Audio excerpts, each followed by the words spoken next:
Good evening. I'm the college librarian here at Reed. If you're Reedies, welcome. We're so glad you're here. If you're visiting our lovely campus, thank you for coming. Beautiful day, beautiful sunset out there. It's just like LA, actually. Just right? like it, that's right. Every day it is. Okay, so on behalf of the library, I'm pleased to welcome Dr. Safiya Noble for tonight's lecture. Before we get started, I would like to take a moment to recognize the people who are responsible for making this event happen. You know, we're a bunch of introverts over there at the library, and we don't get out to the lecture hall that often, so I really appreciate all of the work that went into doing this. First of all, I'd like to thank the library's co-sponsors, Office of Institutional Diversity, the Multicultural Resource Center, Office of the Dean of Faculty, Computing and Information Services, and the Computer Science Department. We really appreciate your financial support and your opportunities that you provided today for Dr. Noble to meet with Reed students. I heard it went great. Conference and events planning, you guys are so amazing. Thank you for making it easy for us. And library staff, thank you for taking this event from idea to reality in record time. Idea November, February event. It was amazing.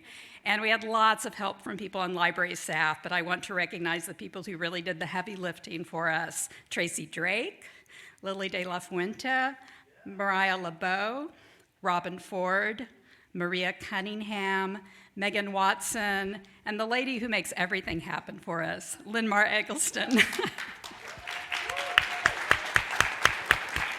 Okay.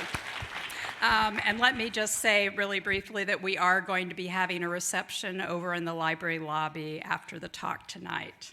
Okay, time for me to stop and introduce Tracy Drake, our archivist, who is going to be introducing our speaker.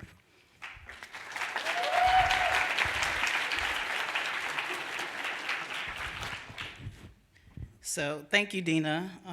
Excuse me. I'm Tracy Drake, as Dina already let you know. I'm the college archivist at Reed. I've only been here for 4 months, so if you see me on campus, wave, say hey.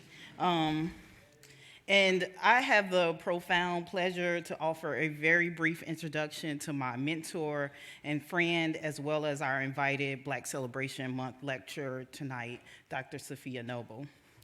So Dr. Safiya Noble is an associate professor at the University of California, Los Angeles in the departments of Information Studies and African American Studies, as well as the co-director of the UCLA Center for Critical Internet Inquiry. She holds a Ph.D. and MS from the Information School at the University of Illinois Champaign-Urbana, and a BA in Sociology from California State University, Fresno. So Dr. Noble is the foremost expert on how oppressive systems, i.e. racism and sexism, are reflected in search engines, algorithms, and machine learning that we deem fair and equal. As the author of the best-selling book and NYU Press Book of the Decade, Algorithms of Oppression, How Search Engines Reinforce Racism, Dr. Noble explores how human-computer interaction does not promote the neutrality and utopia we expect in tech, but reinforces our world's commitment to marginalization and inequity, especially for Black and brown people. She also gives us the language to demand of tech what they ask of us as users every day: transparency, respect, and accountability in how knowledge is shared. Due to her innovative work, Dr. Noble has been a featured expert and guest at The Guardian, the BBC, CNN International, USA Today, Wired, Time, Full Frontal with Samantha Bee, The New York Times, NPR's Marketplace, CBS Radio, and is the co-editor of The Intersectional Internet, Race, Sex, Culture, and Class Online and Emotions, Technology, and Design. Please help me welcome her to Reed, Safiya. Thank you.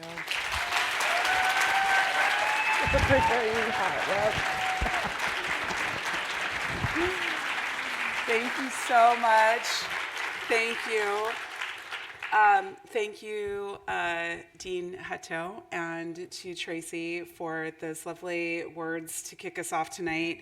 I was grateful that Tracy did not give the unplugged, unofficial bio that she could have given that would include many embarrassing things from our days as graduate students and then my early days as a professor at the University of Illinois at Urbana-Champaign, which is where Tracy and I became close colleagues and comrades and friends.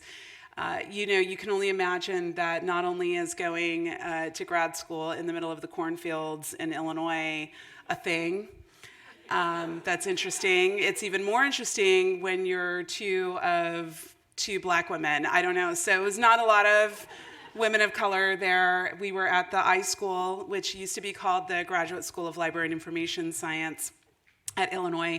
They recently changed their name to the Illinois School of Information Science, better known as ISIS. So it's awkward and weird. I'm not really sure how that worked out. I feel like they did not consult with us. So I just want to say, Tracy told me that there was some discussion about maybe inviting me. I don't know. There was a couple of ideas. And she was like, well, let me just text her. And then she texted me, and I was like, hells yeah, for you. I'm going to do anything. So that's, I hope, the only time I'm going to cuss tonight, but I can't guarantee it. So thank you, Tracy, for being such a great friend and a mensch and just a wealth of knowledge. You're so lucky to have her here at Reed. I know all the librarians are like, she's ours. But she really is a person whose work transcends any environment that she's in, and her commitment to people and to communities and to social equality is inspiring to me, and it's just really a great honor to know you and to be your friend. And also, I'm going to need that jacket. So. I'm going to say a few things tonight that I hope are going to be helpful as we think about the ways that digital technologies are really changing our world. And my hope is that tonight I can leave us with a few meaningful thoughts about some of the kind of broader social, political, and economic drivers that are happening with the technological environment that we're in. And of course, so many of these are rapidly changing around us on a daily basis.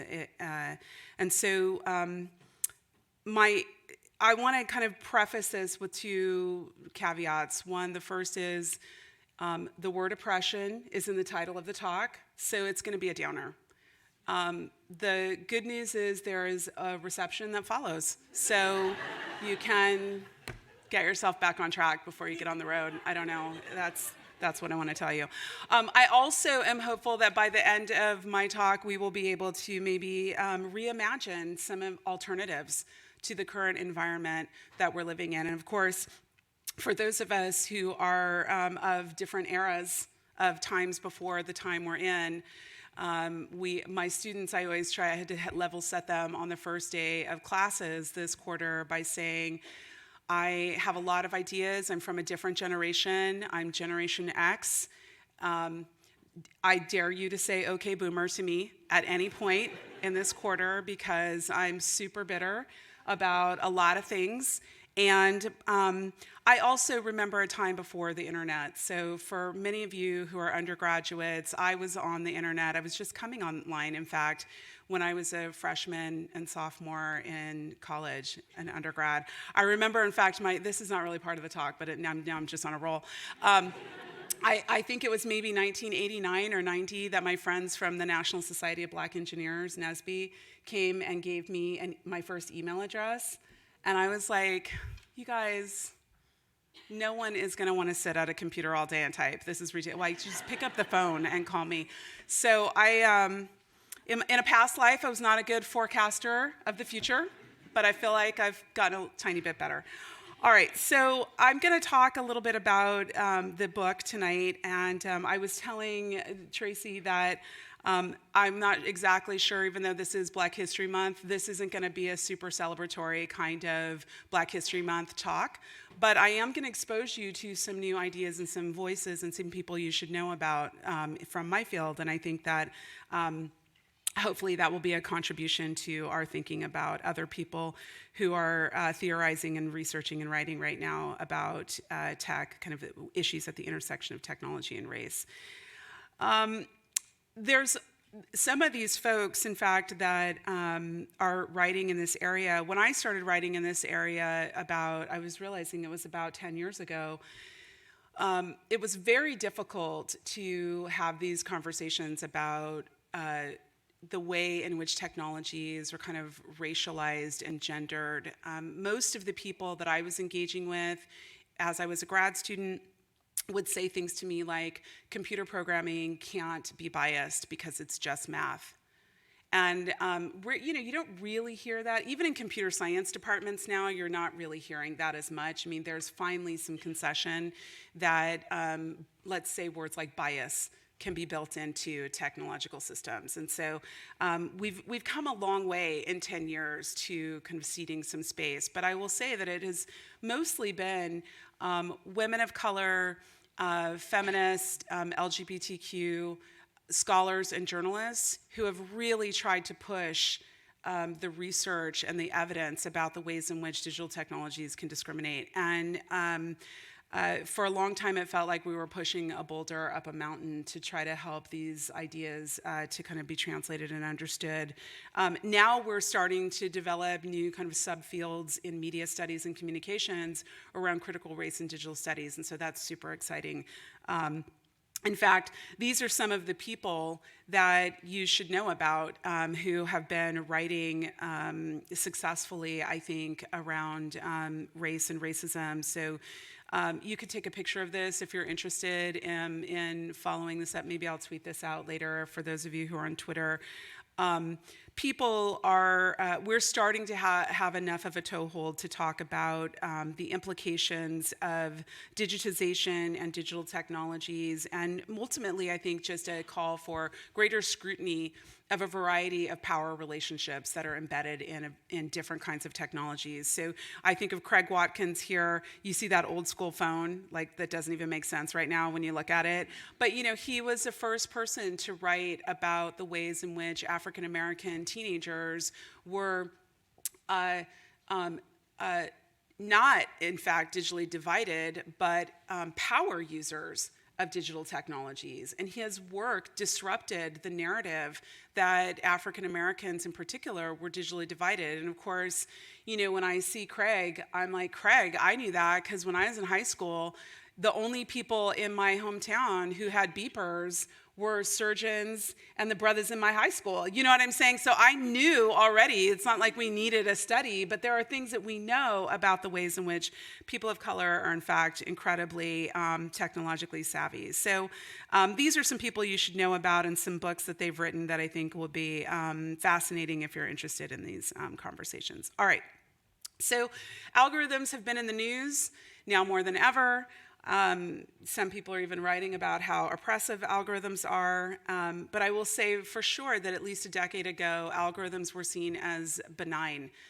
In fact, a lot of people weren't even using the word algorithms. I mean, now it's amazing to me. My dean was talking yesterday at a school-wide meeting at UCLA, and he said, well, we're going to have to figure out these committee assignments, and Safiya, was going to give us an algorithm for that. And I was like, it doesn't actually fit what we're talking about. But I mean, everyone's like, what's the algorithm for love? And I don't know what we're talking about. But these, words have come into our vocabulary in a way that didn't exist, I think, in the same way a decade ago.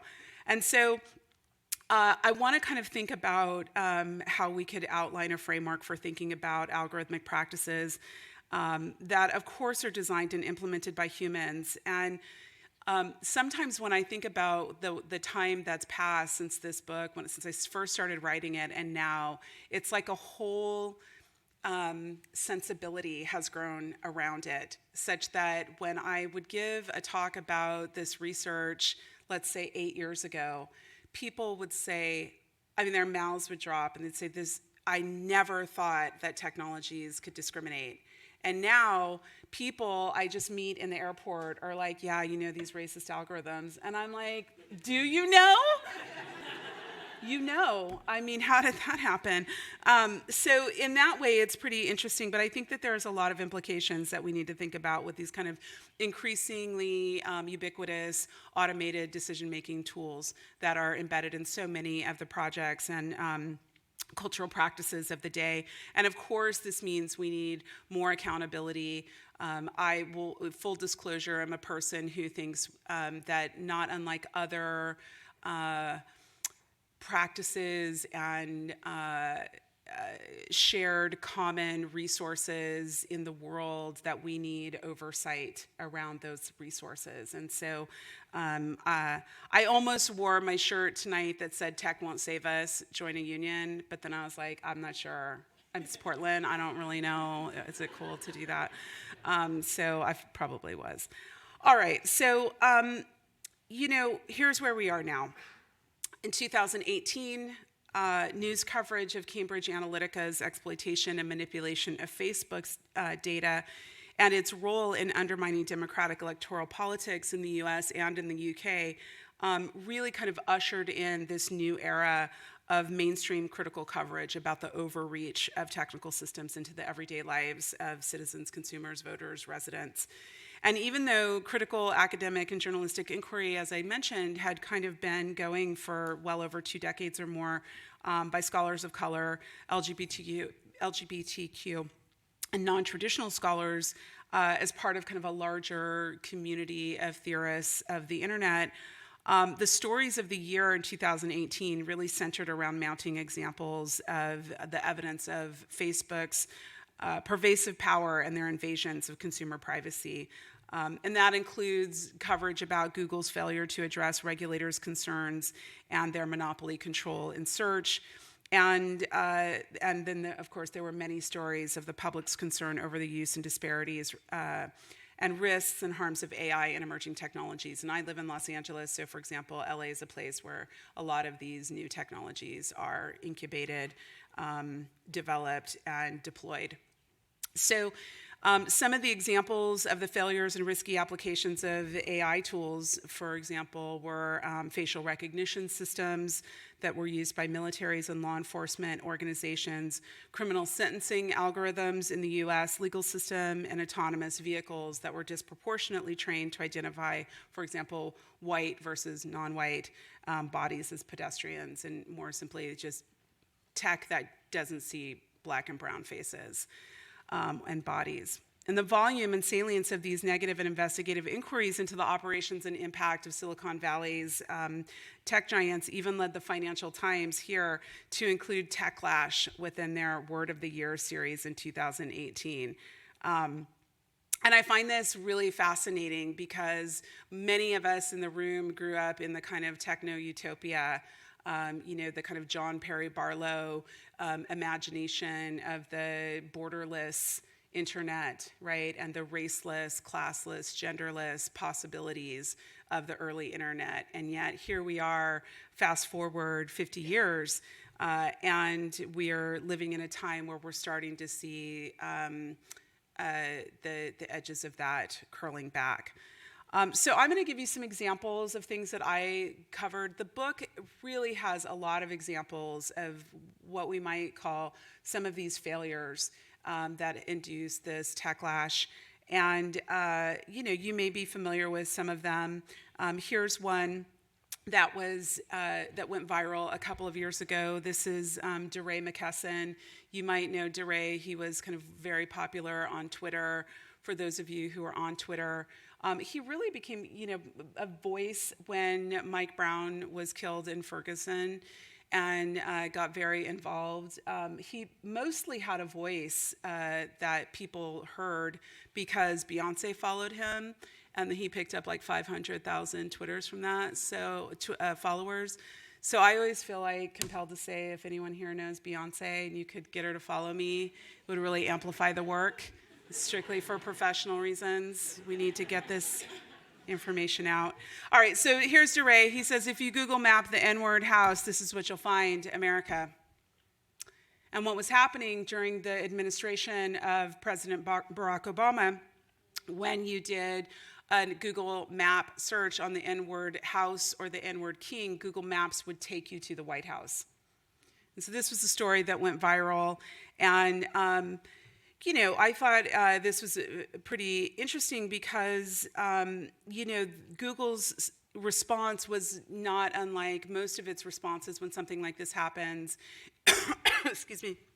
And this is a very similar kind of big tech company response, which is some inappropriate results are surfacing in Google Maps that should not be, and we apologize for any offense this may have caused. I'm sorry you're offended. A Google spokesperson told US News in an email late Tuesday, our teams are working to fix this issue quickly. Now, there's kind of two things happening here. The first half is the non-apology apology. And, I know, for example, that when my husband says something like, I'm sorry if you were offended, I do not feel apologized to. Isn't that weird? So crazy. And then the second part is this idea that our teams are working to fix this issue quickly. And that's the more important part of these kinds of apologies that are issued, which is to say there's a momentary glitch in the system, and there's nothing to see here. Our teams are going to fix it because the operating system otherwise works perfectly. It's a momentary glitch, right? So this is the framing always that comes out of these kinds of logics. And it really foregrounds this idea that the organizing logics of the web cannot be broken, and rather that there's these kind of occasional one-off moments where something goes terribly wrong with an otherwise near-perfect system. So this is the kind of discourse that we see, and I'm always interested in studying the discourses and the things that people in the Valley and other tech corridors have to say about these kinds of events. Now, here's another example. You might remember Kabir Ali. This was another story that went viral. Kabir Ali is a teenager. He's on the East Coast, and these are screenshots of a video that he has a friend capturing a video of him, and he's doing a Google image search on it's like a whole bunch of people up there. Hi, I'm sorry, I have not been looking. So they're all like, so there's Kabir Ali, and he's doing a Google image search on 3 black teenagers. And these are the images that he gets. And he says, yeah, and of course, these are mostly like mug shots or images that kind of communicate, let's say, the criminality, right? Or some type of effect in that way about black teenagers. And he's like, let's see what happens when we change one word, black to white. And then he's like, yo, look at this. And they him and his friends go off. And, weirdly, we get these kind of hyper-curated Getty stock images of white teenagerdom where there's kids holding balls from multiple sports. It's awkward and it doesn't make sense to me when I look at it, but that's just me. I mean, these pictures aren't for me, so I don't really know what's going on here. But so here, we have this kind of example of the way in which images and ideas about people get instantiated in these systems. And of course, when I give this talk to K through 12 teachers, for example, it's just it just goes blank because they're thinking about all the times they told their students to just go Google something, right? Every career, occupation, assignment, all the parents who are like, just Google it, just saying all the things. And I hope you take that phrase out of your vocabulary tonight. Don't just Google it. Jessica Gwynn for USA Today, she's a tech editor, and she wrote an amazing story about this. And I would say if you're ever interested in these kind of critical takes on what's happening when these events happen, you should follow her team of tech reporters. The next day, somebody at Bob's Burgers guy notices that Google has quietly overnight tweaked the algorithm. Now, what they've done here is really interesting. On the face of it, it looks like, they just kind of, made it fair. They've added an image of a young white man who is in court. He's being sentenced. Now, if you don't know who this is Durley Paul Dedman, who's pictured here, and he was sentenced to 50 years in federal prison. after pleading guilty to the capital murder of John Craig Anderson in Jackson, Mississippi. He murdered an African-American man in a vicious and brutal hate crime. So now we have another kind of thing. This is where everyone should be a media studies major, because we read images and we try to interpret and make sense of what's happening. So here we have this notion that the criminalized images of African-American teenagers are actually fine, and we're going to throw in one white guy on the white teenagers, and that makes it even somehow, right? It doesn't disrupt the narrative about African-American teenagers. It actually legitimates it by adding this image to 3 white teenagers. It also, interestingly, is a young white teenager who's committed a vicious hate crime. So the limits, I guess, or maybe where the beginning of white teenage criminality is there, way out there, right? So that's another way that you could read this image, which I also find terribly disturbing. So for the black teenagers, they've thrown in some girls who play volleyball or like a church youth group. I'm not really sure what's going on either entirely in these, but some effort to kind of disrupt what had happened the day before. But there's no apology here. There's no public apology to young black teenagers about the way in which they've been represented by image search. Now, I'm going to do a quick scan. Zora, you're going to have to close your eyes, honey, because if you have a child here, are there any other children under 18? Because this is where it gets a little dicier. I'm going to not read what's going on. She's like, I don't want to see. It's not really anything you don't know if you listen to hip-hop music.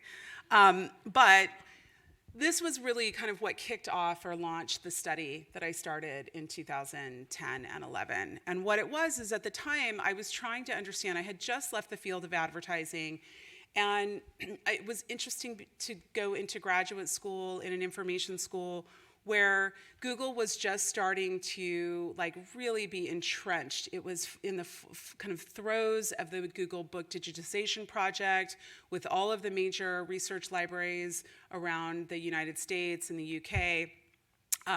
Harvard's librarian, Robert Darnton, had fully endorsed this idea of Google coming in and digitizing all the world's knowledge, which is, of course, one of Google's taglines about what it's doing in search. Of course, all the world's knowledge is not in English, so that's where we start to fall apart a little bit on that. But, all right, let's write it out for a second. So this was happening, and in information schools, what was happening is people were talking about Google like it was the new public library. And of course, again, for those of us who've been on the internet for a long time, trust, the internet was a mess before search. I mean, it was really, it was not cute, and we spared a lot of people a lot of pain, I'm just gonna say, by seeing these kinds of new tools. But before search engines, who curated knowledge and information were subject matter experts. Librarians, archivists, professors, teachers, hobbyists, people who had a lot of information and knew a lot of things. My sister-in-law and my brother met in an AOL chat room on history, like Civil War history, which my brother is a hardcore Civil War history nerd. And she was like, anybody in here know anything about blah, blah, blah? And he's like, I do. I know everything about that. And then she's like, good, because I'm writing this paper and I need some information. And then they started talking, and now they've been married for 20 years. So that's what the old internet was like when you hooked up on the internet. It was like in a Civil War history.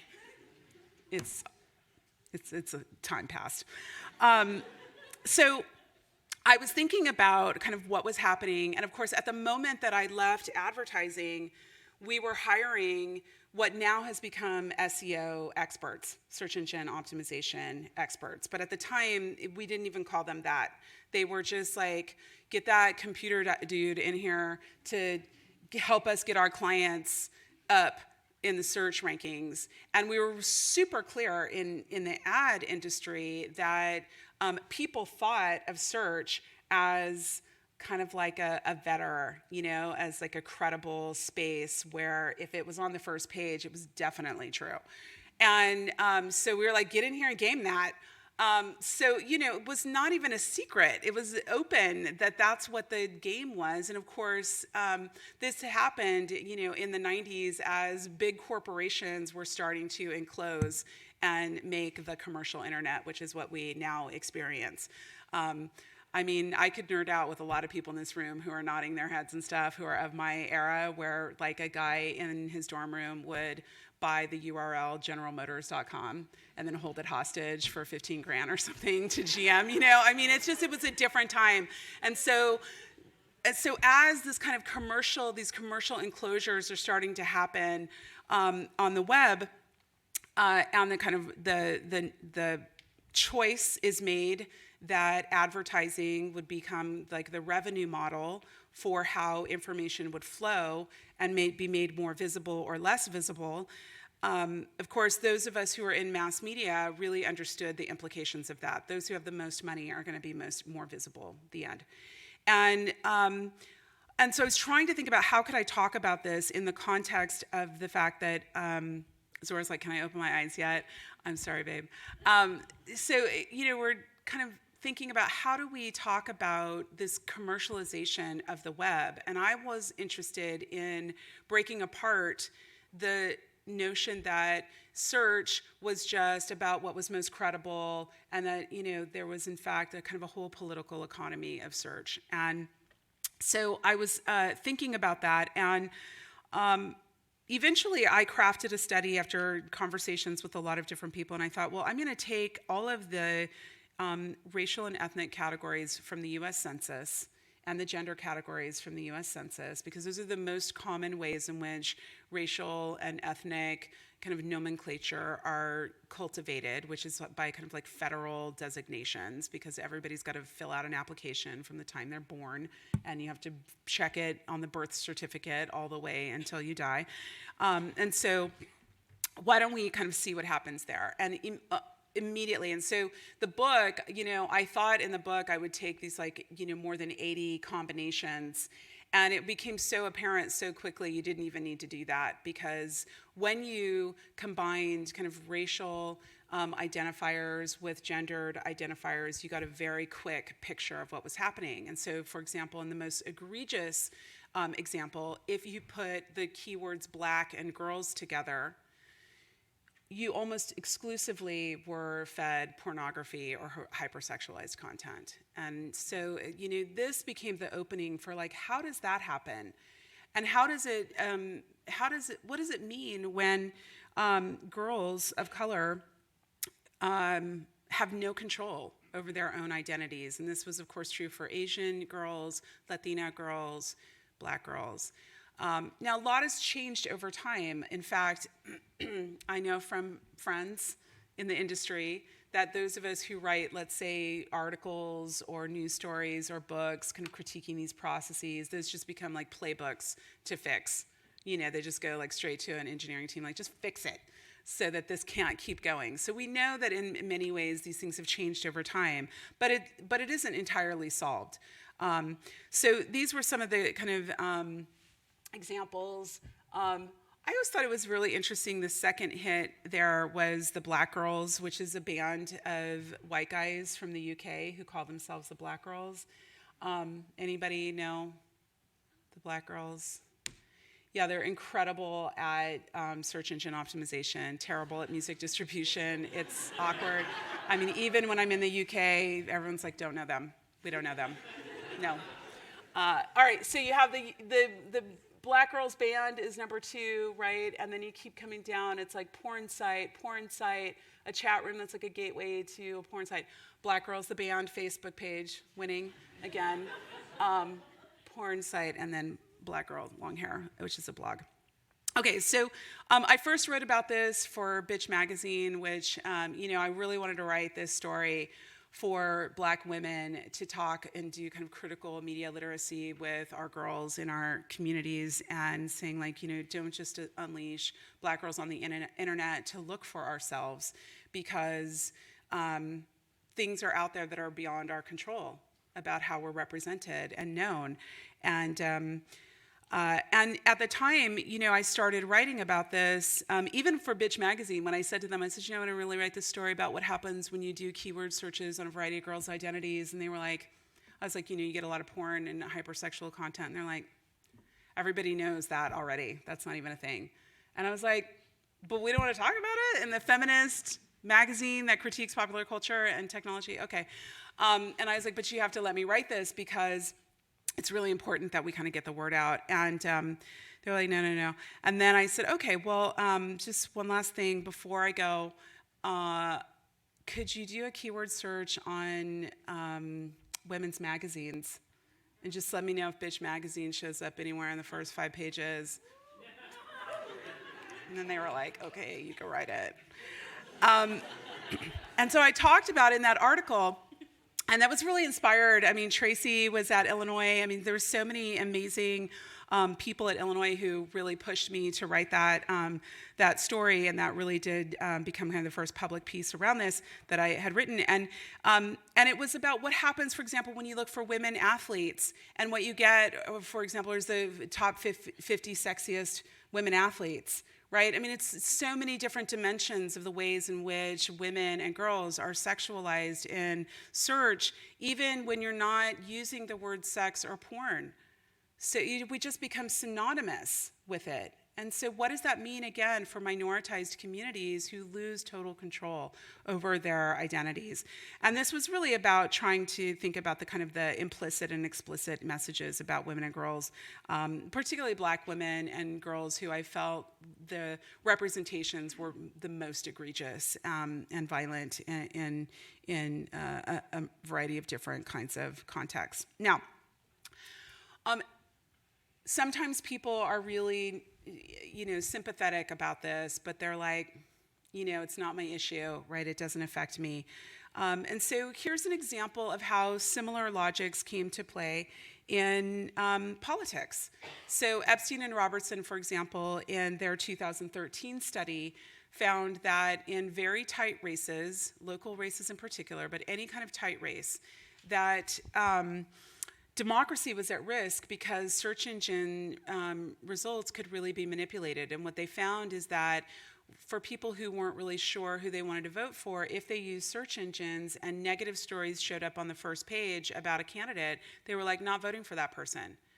And so they used, Epstein and Robertson don't say this, but I say this in my work, that people increasingly use search engines like fact checkers, right? And so that's different than, say, understanding the types of biases that might exist in social media, where we know that what we get is a result of all those terrible people from high school that we fronted and we regret, and that's why it's ruining our algorithm and why we're seeing things maybe that we don't want, or like, your great aunt got in there and you're like, now I'm done with Facebook because it's not cool and I'm the great aunt now.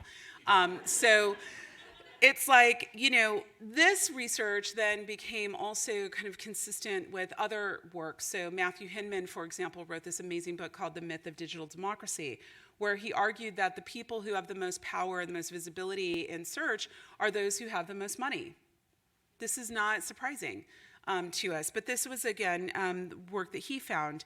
Helen Niesenbaum and Lucas Introna did an important study in the kind of late 90s, early 2000s, where they found, all of the evidence of the way in which Google prioritized its own interests, its own investments over other kinds of competitors.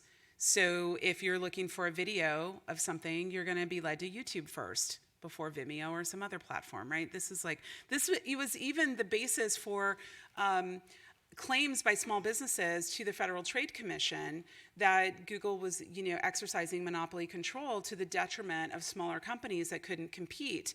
And in the US, the FTC refused to kind of take up the concerns of small businesses in particular who were worried about this. Now, in the UK and in the EU in particular, this has become much more tightly regulated, and that now there's a completely different kind of regulatory environment about that. But we don't have that here. And so Epstein and Robertson say, listen, the fact that all these things converge means that search engines can, radically influence the outcome of politics, especially tight races. And this is something that, again, if people are using this like a public good, which I argue is the challenge for search in particular, is that people think of it as a public good, not as an advertising platform. And this is, I was talking to a librarian a year ago, and after my talk, she came up and she was like, I thought Google was a nonprofit all this time. And I was like, I don't know what we're doing. There's some work to do on that. Okay, so it was awkward. I was like, no, girl, that's not it. Okay, so these are some of the challenges. Now, here we have, right following the 2016 presidential election, we have the first hit when you do a search on final election results in Google takes you to a disinformation site that reports out that Donald Trump has won the popular vote.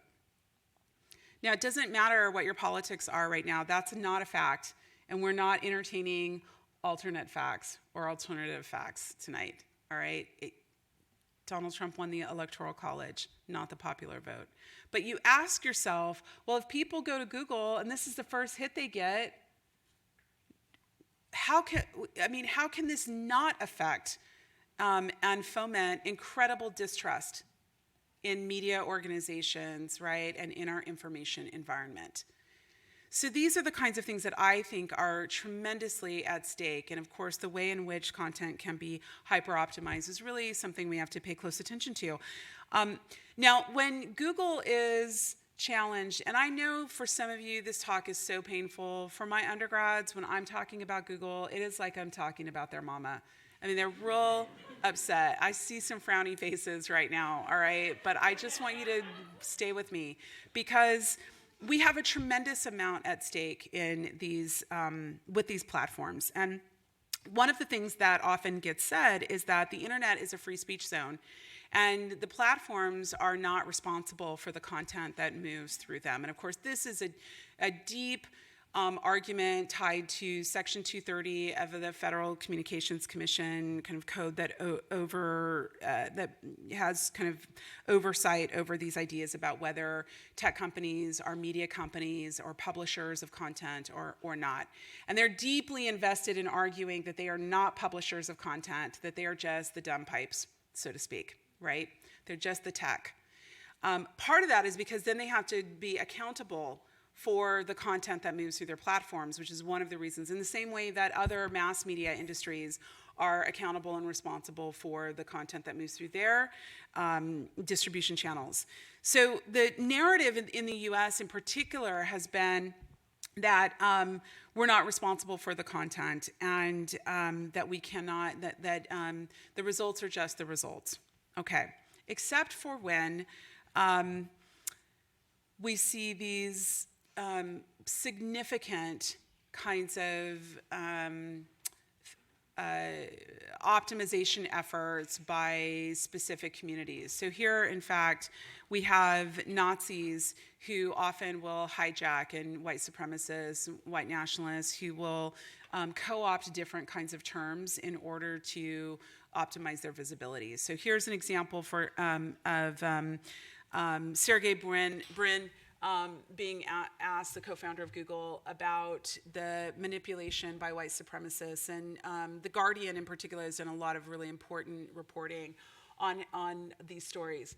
Now, when Google's asked about this, when Sergey Brin's asked about this, he says, like they're asked, well, why can't you just stop these kinds of results from happening? And he says that would be bad technology practice.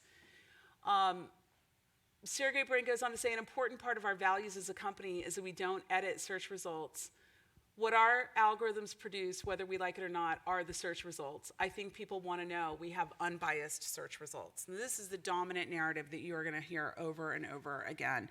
In fact, when Jessie Daniels, who wrote an amazing book called Cyber Racism, I highly recommend that you read it. She wrote about the ways in which white supremacists had kind of taken over and co-opted so much of the culture of the internet. And, she writes about, for example, for a long time when you did a keyword search on the word Jews, the first page would be full of Holocaust denial websites and anti-Semitic websites.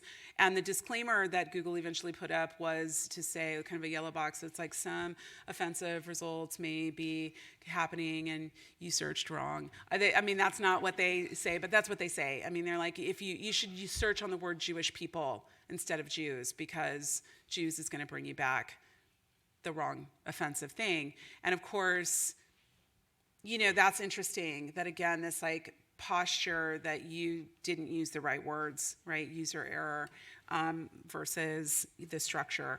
And of course, this other dimension of this comment is like, we're not responsible for the search results. The search results are the search results of the search algorithm we made, but that part's left off, right? So it's like interesting, like if you're not responsible for the search algorithm and its results, who is?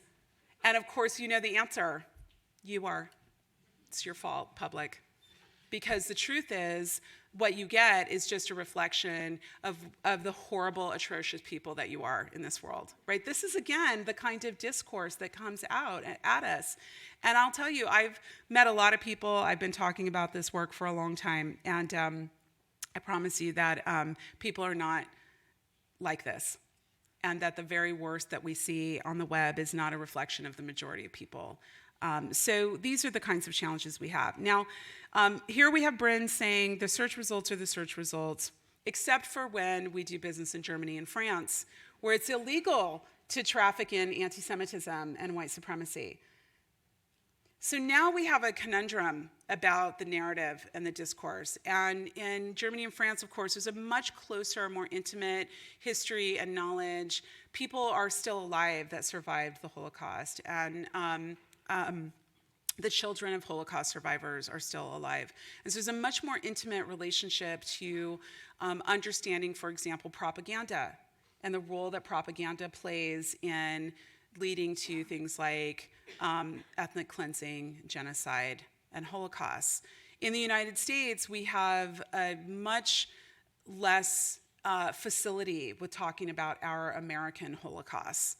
And that would be the transatlantic slave trade, of course, the enslavement of African peoples, and the occupation of people's lands, the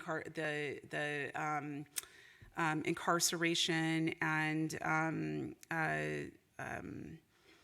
ways in which people of color have been contained and constrained throughout our history in this country. We have far less facility with talking about that and acknowledging openly the relationship between propaganda or hate speech or other kinds of speech and what could lead to the desensitization of publics that would allow for that.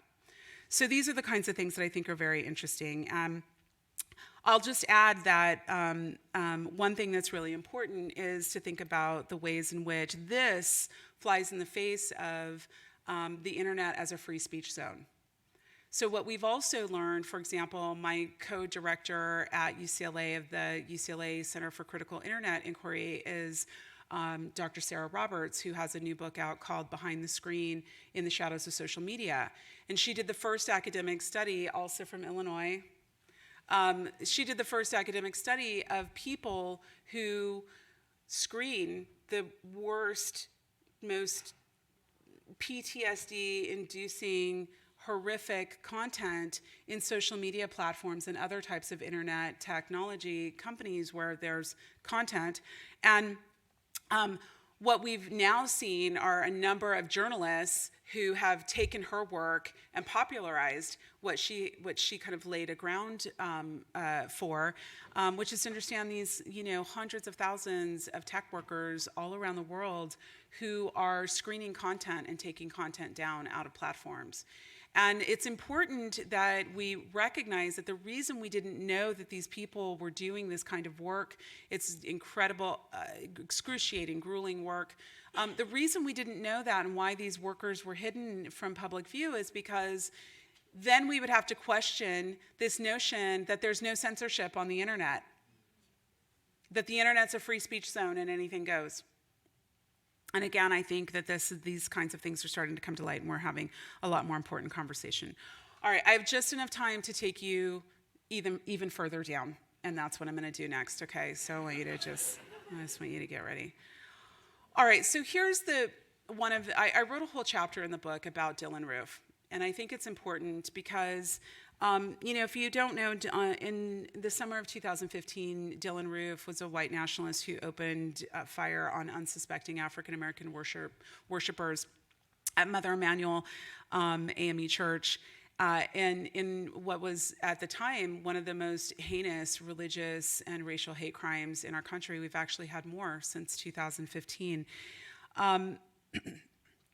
One of the things that is important about that church is that church has been a beacon for civil and human rights since its founding in South Carolina. It was burned to the ground in the 1800s when, 1822 to be precise, when white South Carolinians thought that one of the members of the church, Denmark Vesey, was organizing a revolt of enslaved African people. And they burned the church down to the ground, and free and enslaved Black and African people rebuilt that church, and it's really been an important site for civil rights organizing since the 1700s. And so this site wasn't chosen in vain, I'll say that by Roof. But within 24 hours, everyone is scouring, trying to figure out who Dylann Roof is, and researchers. And listen, don't do anything wrong because somebody on Twitter is going to find you. So within 24 hours, someone on Twitter finds thelastRhodesian.com, which is Dylann Roof's kind of authenticated blog, where he's written this manifesto, and this is the part of his manifesto that really jumped out at me. He says, the event that truly awakened me was the Trayvon Martin case. I kept hearing and seeing his name, and eventually I decided to look him up. I read the Wikipedia article, and right away I was unable to understand what the big deal was. It was obvious that Zimmerman was in the right. If you don't know who Trayvon Martin and George Zimmerman are, just write those names down and go read about them. You see how I didn't say go search, go Google them. More importantly, this prompted me to type in the words black on white crime into Google, and I've never been the same since that day. The first website I came to was the Council of Conservative Citizens. There were pages upon pages of these brutal black on white murders. I was in disbelief. At this moment, I realized that something was very wrong. How could the news be blowing up the Trayvon Martin case while hundreds of these black on white murders got ignored? From this point, I researched deeper and found out what was happening in Europe. I saw that the same things were happening in England and France and all the other Western European countries. Again, I found myself in disbelief. As an American, we're taught to accept living in the melting pot. And Black and other minorities have just as much right to be here as we do, since we're all immigrants. But Europe is the homeland of white people, and in many ways, the situation is even worse there. From here, I found out about the Jewish problem and other issues facing our race, and I can say today that I am completely racially aware. So here's Dylann Roof as he's doing these searches, which, first of all, black on white crime is a well-known racist red herring used by white nationalist organizations. What he doesn't get when he types in black on white crime are things like FBI statistics on the first page that show that violent crime is actually an intra-racial phenomenon. So I know, for example, everyone here is familiar with the phrase black on black crime. So I'm gifting you tonight for Black History Month the phrase white on white crime, because the majority of white people are actually killed by other white people. So these are the kinds of things. So you get to either use white on white crime or you have to let go of black on black crime. See how that goes? I give you a choice. It's an opportunity. So here what you get instead is Roof finding like patently false information. It's white supremacist disinformation. But because it's on the first page of Google search results, seems legit, must be vetted, probably super credible. Even when you watch interviews from him, he's like, I Googled it. So I think these are the kinds of things we need to be thinking about. In particular, this is one of the outlier cases, let's say, of some of the more vicious ways in which people have acted upon disinformation. But I think it's really important that we think about the role that these platforms play in allegedly serving the commons, the information commons. And of course, one of the things that, I invite us to think about tonight is what might it look like if we had other possibilities for knowledge organization. The possibility that in the old days, people like me used to have was the library. Can you believe it? So long ago. So long ago. All right, so, we have these possibilities of thinking about deeper forms of knowledge, even these words that circulate in our society right now, like content. Is content content? Is all content content? Is a study, a longitudinal study backed by science and evidence and rigorous research, content the same way that a piece of child sexual exploitation information is content, is a post on Reddit content, is the selfies that we've been taking all day content? What is content? And why do we flatten our information environment, right? I mean, these are some of the things that I think we want to be contending with, grappling with, spending time with over time. I often challenge audiences who come to my talks to consider that at the very historical moment when structural barriers to employment were being addressed legislatively, for example, in the 1960s, the rise of our reliance upon modern technologies emerged, really positing that computers could make better decisions than humans. I don't think it's a coincidence that when women and people of color are finally given opportunity to participate in limited spheres of decision-making in society, computers are simultaneously celebrated as a more optimal choice for making social decisions. So, this really should be kind of a wake-up call, particularly at this moment when the rise of big data optimism has really seduced, I think, politicians, industry leaders, and academics who are enamored with artificial intelligence as a superior approach to decision-making and to sense-making in our world. And this really should be a wake-up call for people living in the margins and people aligned with them to be thinking about the interventions we need. Let me just say it this way. When people of color or marginalized people show up on the job in decision-making roles, for the first time in U.S. history, decision-making is handed over to machines. And then we shoulder shrug and blame it on the algorithm. I was interviewed recently by NPR Marketplace about the debacle with the Apple credit card and how the founder, you probably saw the founder of Ruby on Rails, exploded on Twitter that he and his wife he's a Silicon Valley millionaire, let's just put it that way, and a high-profile software engineer. And he and his wife have the exact same credit profile. They share all the bank accounts, shared tax returns, joint tax returns. She even has a better credit score than him. And when Apple issued their credit card, he was given 20 times the credit limit of his wife. And so this was a huge story that broke out a couple of months ago. And, the interviewer asked me, she said, how could this be? And I said, well, predictive analytics and things that are like predictive scoring kinds of automated systems use data from the past, which means you're always predicting the past into the future. This idea that we're going to somehow optimize out histories of discrimination and marginalization by perfecting the algorithm, rather than, let's say, perfecting society, which I would much rather work on that project, quite frankly, is really an important kind of question. Now, my mom, who I'm old, I'm not that old. I'm Gen X. My mother, who's of the civil rights generation, she couldn't open a bank account without her husband or her father co-signing the bank account. So if you only have a generation or two of women who can open bank accounts on their own without co-signers that are men, of course you're going to have a thin data pool that you're going to use as historical data on the financial solvency, let's say, of women. So these things are not really rocket science. they're just things we need to kind of pause and think about and then say, what does it mean? You know, Kathy O'Neill, who wrote the book Weapons of Math Destruction, you know, she says you can't take an algorithm to court. And these are the kinds of challenges that we're having right now in our kind of current moment. And so I guess I would invite us to think about kind of the opportunity that we have to reimagine different kinds of technologies. You know, I was talking to one of my good friends, I'll just say in closing, she's a millennial and she's cool. And I said, you know, I like to hang with the young people once in a while, it's fine.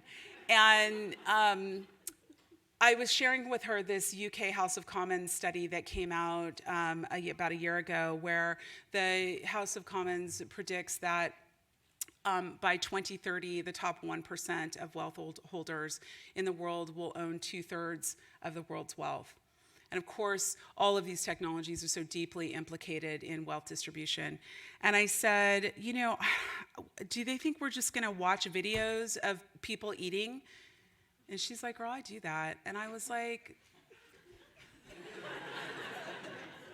she's like, it's how I mean, there's a lot of good looking food out there. And I was like, can I help? So these are the kinds of questions, though, in terms of an acculturation that is also happening simultaneously in this moment, that I just invite us to get into these conversations. You know, if there's anything that is like the range of possibility for staying connected, putting humans really at the epicenter of the way we think about the values that undergird our societies, our communities, our everyday practices, rather than saying like, the algorithm said no, you can't come into the country, you can't cross the border, all of the kind, you can't get into college, you can't get the mortgage, you can't get dated. I don't know, now I'm getting too intimate, and like, now the young people are like, what? I feel seen, what just happened? These are the kinds of things, though, that I invite us to be thinking about, and I just want to say thank you so much for inviting me today. It's really been a wonderful evening with you, and I'll see you at the bar. All right.